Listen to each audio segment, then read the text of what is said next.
Šef srpske diplomatije Nikola Selaković imao je u jednom danu kraće ili duže susrete sa čak 27 ministara spoljnih poslova, tokom kojih su dotaknute teme iz oblasti bilateralne saradnje, ali i aktuelne geopolitičke teme. Selaković je imao duže bilateralne sastanke sa ministrima spoljnih poslova Svete Lusije, Malte, Jermenije, Senegala, Somalije, Kuvajta, Gruzije, Laosa i Kostarike, saopštilo je Ministarstvo spoljnih poslova.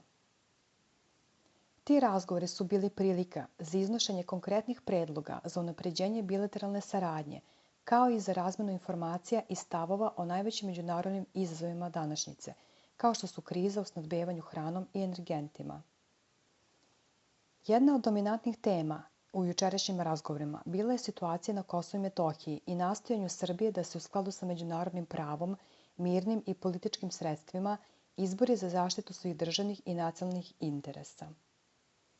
Tokom ovog dinamičnog dana u Njujorku potpisana su još 2 međunarodna sporazuma o saradnji u oblasti sporta sa Kuvajtom i saradnji u oblasti poljoprivrede sa Senegalom.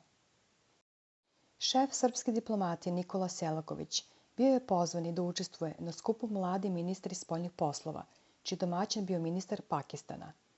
O svojim iskustvima na čelu nacionalnih diplomatija, ali i ulozi uspešnih političara nove generacije u kreiranju miroljubivih i stabilnih geopolitičkih odnosa, govorilo je 10 ministara.